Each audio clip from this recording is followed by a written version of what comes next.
रानी रासमुनी, इतिहास के पन्नों पे सुनहरे अक्षरों से लिखा जाने वाला नाम रानी रासमुनी, जिन्होंने नव जागरण की वो व्यक्तित्व थी और उन्होंने जनहित के कई कार्य किए थे। कोलकाता में उनका कई योगदान रहा है, कोलकाता के जनहित के कई काम उन्होंने किए थे। इसके साथ ही दक्षिणेश्वर मंदिर जो आप देख रहे हैं, उनका निर्माण भी रानी रासमुनी ने ही करवाया था। अभी मैं खड़ी हूँ रानी रासमुनी के घर में और यहाँ भी काफ़ी भव्य दुर्गा पूजा का आयोजन किया जाता है। आइए मैं यहाँ के पूजा में लिए चलती हूँ, आपको दिखाती हूँ कि यहाँ किस तरह से उत्सव का पालन किया जाता है और किस तरह से यहाँ लोग आज सिंदूर खेला, जिसे कहते हैं दशमी के दिन सिंदूर खेला का काफ़ी महत्व है और किस तरह से यहाँ सिंदूर खेला होती है। चलिए मैं वो भी आपको दिखाऊंगी। ये रानी माँ का घर है। मैं कहूँगी अपने कैमरा पर्सन को कि पूरी तरह से पूरा घर ये दिखाएं। ये रानी माँ का घर है जहाँ रानी माँ रहती थी और अब उनके नाती पोते ही यहाँ रहते हैं। देख रहे हैं ये अंग्रेज़ों के उस ज़माने का बना हुआ घर है, काफ़ी पुराना मकान है।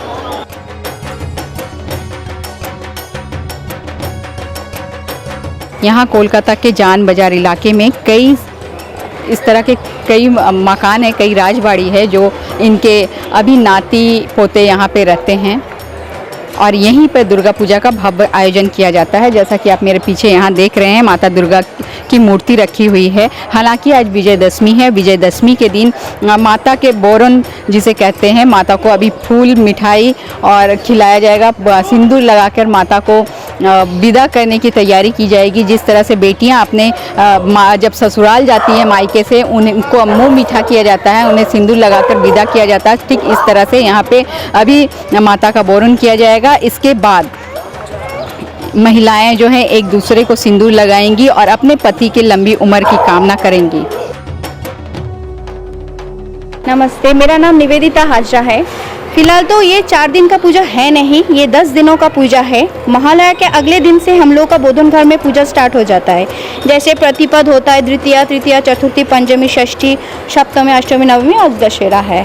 तो आज 10 दिनों का प्रोग्राम होता है। तो ये बहुत सालों के 253 सालों से रानी माँ का जो ससुर जी थे उन्हीं का ये पूजा है। उसके बाद रानी माँ ने इस पूजा को आगे बढ़ाया, तो उनसे होते हुए हम लोग फैमिली मेम्बर आगे बढ़ा रहे।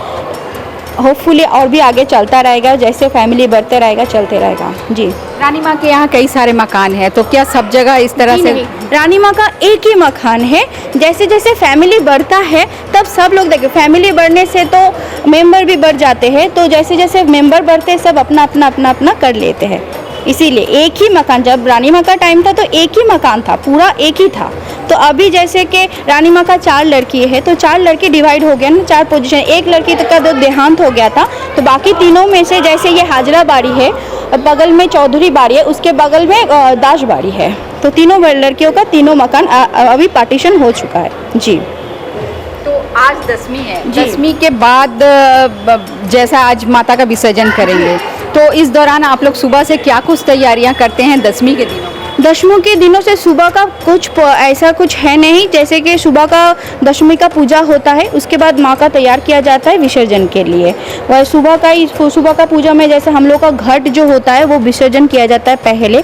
उसके बाद माँ का श्रृंगार उतारा जाता है, जैसे फूलों का भी श्रृंगार होगा। उसके बाद माँ विसर्जन के लिए आगे बढ़ेंगी। दक्षिणेश्वर मंदिर जो रानी माँ ने बनाया था, तो यहाँ से क्या कुछ तैयारियाँ वहाँ पे भी भेजी जाती है नवरात्रियों के दौरान? नहीं, यहाँ पे जैसे देखिए हम लोग का कुछ भी होता है तो इनविटेशन भेजा जाता है। तो मंदिर में यहाँ का पूजा भी होता है, कुछ भी होता है तो माने माता रानी को, दक्षिणेश्वर माता रानी को इन्विटेशन भेजा जाता है कि आप भी आइए और पूजा में शामिल हो जाइए। यही होता है। तो यहाँ पे मूर्ति बनता है। जैसे कि रथ यात्रा हो गया, उस दिन हम लोग का काठामो पूजा होता है। उसके बाद यहाँ पे 2 महीने का कड़ी मेहनत से यहाँ पे बरसों पुराने जो कलाकार है वही मूर्ति यहाँ पे बनाते हैं और यही मूर्ति पंचमी के दिन वहाँ पे वेदी पे उठता है। उसके बाद उनका पूजा होता है। मगर जो 10 दिन का जो पूजा है वो बोधन घर में, यहाँ पे बगल में ही है, वो बोधन घर में स्टार्ट हो जाता है। जी। यानी उस दौरान सिर्फ कलश की स्थापना की जाती है नहीं, हाँ, कलश की स्थापना की जाती है, वो बोधनगढ़ में पूजा होता है। और सप्तमी के दिन से जैसा मूर्ति पूजा करते हैं तो क्या षष्ठी के शाम से जैसे कलाबो हम लोगों का बोलता है तो उनका बेल वरण होता है। उसके बाद सप्तमी में घरचा नवपत्रिका जो होता है वो होता है। उसके बाद सप्तमी का पूजा स्टार्ट हो जाता है। माने ये 4 दिनों मूर्ति पूजा होती है, बाकी 9 दिनों नवरात्रि की जो नियम है वो बोधनगढ़ में जो कलश पूजा है वही होता है जी। और क्या कुछ होती है इस दौरान? जैसे देखिए इन दौरान में जैसे सप्तमी अष्टमी नवमी पहले हम लोग का बोली था। जैसे पहले तो जब रानी माँ का ससुर जी थे तब तो बोली होता था, जैसे छाक बोली होता है, मोश बोली होता है, ये सब कुछ होता था। तो हम लोग देखिए animal cruelty is not good for us ना, तो देन जैसा कि मैं जानती हूँ कि रानी माँ ही बलि प्रथा बंद करवाई करिए, तो तब अब हम लोग का जो फल होता है उसको बलि दिया जाता है, तो वो बलि होता है। और आपका जैसे कि बहुत सारे पकवान जो होते हैं जो भोग में चढ़ते हैं वो यहीं पे बनता है। उसके बाद आपका जैसे कि पूजा में हर कुछ एक चीज़ है, जैसे रानी माँ के टाइम से चलते आ रहा है कि 10 दिनों में हम लोग घर का जो मेंबर हम लोग को उतना कुछ करना नहीं पड़ता है। बहुत सालों से पुराने जो मेंबर्स है वही लोग सब पूजा के काम में जुट जाते हैं, पूजा होता है। उसके बाद संधि पूजा भी होता है। संधि पूजा आज इस बार तो रात में पड़ा था, संधि पूजा भी होता है। संधि पूजा के दौरान यहाँ पे सर बड़े बड़े बहुत सारे चावल यहाँ के सब पकवान सब यहाँ पे सजते हैं, नहीं तो बाकी दिनों में सब माँ के सामने चलता है, यही होता है।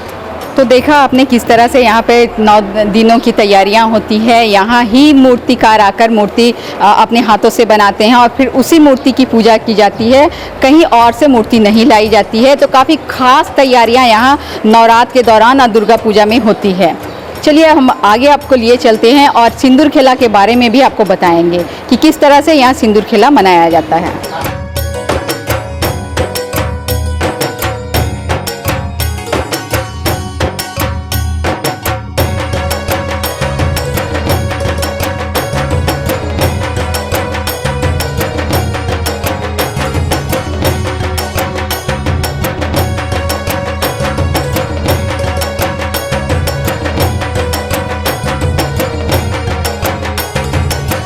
एक तरफ बंगाल का दुर्गा पूजा देश विदेश में मशहूर है, तो दूसरे तरफ ये भी है कि विजयदशमी के दिन यहाँ सिंदूर खेल का नियम है। सिंदूर खेल का नियम यही है कि पहले माँ को सभी महिलाएं सिंदूर अर्पित करती हैं, मिठाई खिलाती हैं, इसके बाद एक दूसरे को भी सिंदूर लगाती हैं। जैसा कि आपने यहाँ पर देखा कि महिलाएं एक दूसरे को सिंदूर लगा रही हैं, माता को देने के बाद अब एक दूसरे को सिंदूर लगा रही हैं और सभी अपने सुहाग की कामना करती हैं। माता को सिंदूर देने के बाद सभी अपने सुहाग की, अपने पति की लंबी उम्र के लिए माता से प्रार्थना करती हैं कि उनके सुहाग को माता बनाए रखे और हमेशा इसी तरह से माता को सिंदूर देने के बाद वो भी सिंदूर खेला में शामिल हो सके। जैसे कि हमें सब पता है आज विजयदशमी है और माँ आज चले जा रहे हैं, तो फिर इसके बाद हम लोग प्रार्थना करते हैं कि जल्द से वापस वो फिर आ जाए। फिर एक पूजा का हम लोग अपेक्षा रखते हैं यहाँ पे और सब कोई मतलब बहुत मतलब आज जैसे कि सबको दुख भी होता है मन में बहुत और खुशी भी रहता है कि अगले साल फिर से पूजा हो। मैं इनके बारे में आपको बताना चाहूँगी कि ये रानी रासमुनी खानदान की बहू हैं और इस वक्त हम जिस मकान में खड़े हैं उनके बारे में, उनके इतिहास के बारे में इनसे पूछेंगे कि ये कौन सा बाड़ी है और क्या है इसका इतिहास। ये है मथुर मोहन विश्वास का घर है और उनका जो लड़का है त्रिलोकनाथ विश्वास, उनका ही घर का पूजा अभी उसी परंपरा से चलते आ रहा है। ये कौन थे मथुरनाथ विश्वास कौन? ये है रानी रासमुनी का तीसरा जमाई। कैमरामैन पार्थो मंडल के साथ मैं प्रीति पासवान, CN राष्ट्रीय कोलकाता।